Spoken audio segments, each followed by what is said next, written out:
Sadly, some young men and women in the church today ignore things as they really are and neglect eternal relationships for digital distractions, diversions, and detours that have no lasting value.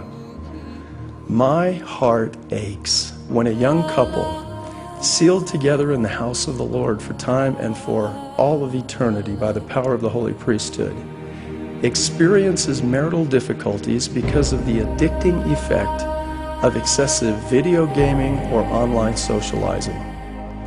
A young man or woman may waste countless hours, postpone or forfeit vocational or academic achievement, and ultimately sacrifice cherished human relationships because of mind and spirit numbing video and online games. As the Lord declared, "Wherefore I give unto them a commandment, thou shalt not idle away thy time, neither shalt thou bury thy talent, that it may not be known." We live at a time when technology can be used to replicate reality, to augment reality, and to create virtual reality. For example, a medical doctor can use software simulation to gain valuable experience performing a complicated surgical operation without ever putting a human patient at risk. A pilot in a flight simulator repeatedly can practice emergency landing procedures that could save many lives. And architects and engineers can use innovative technologies to model sophisticated design and construction methods that decrease the loss of human life and damage to buildings caused by earthquakes and other natural disasters. In each of these examples, a high degree of fidelity in the simulation or model contributes to the effectiveness of the experience. The term fidelity denotes the similarity between reality and a representation of reality. Such a simulation can be constructive if the fidelity is high and the purposes are good. For example, providing experiences that save lives or improve the quality of life. However, a simulation or model can lead to spiritual impairment and danger if the fidelity is high and the purposes are bad, such as experimenting with actions contrary to God's commandments or enticing us to think or do things we would not otherwise think or do because it's only a game. Satan often offers an alluring illusion of anonymity.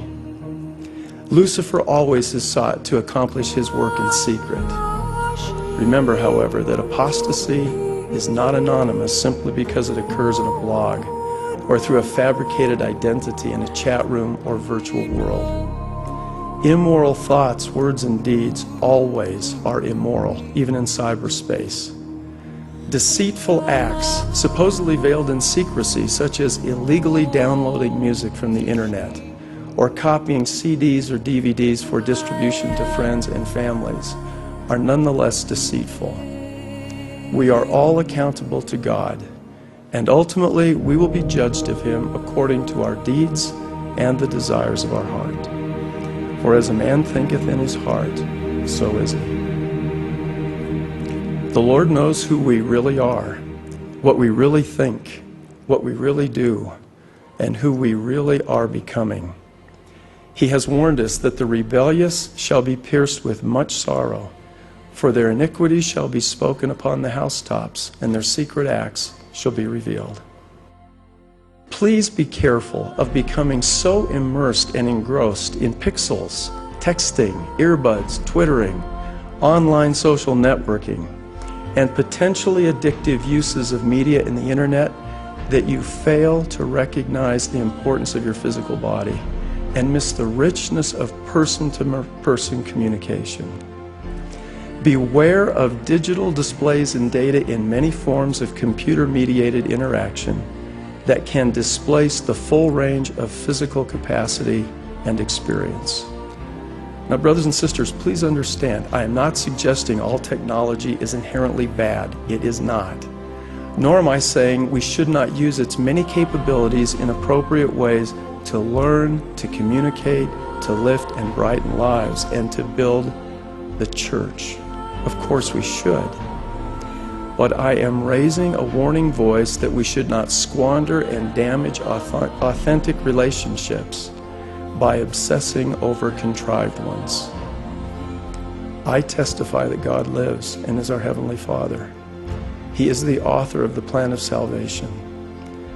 Jesus is the Christ, the Redeemer whose body was bruised, broken, and torn for us as He offered the atoning sacrifice. He is resurrected. He lives and He stands at the head of His church in these latter days. My beloved brothers and sisters, to be encircled about eternally in the arms of His love will be a real and not a virtual experience.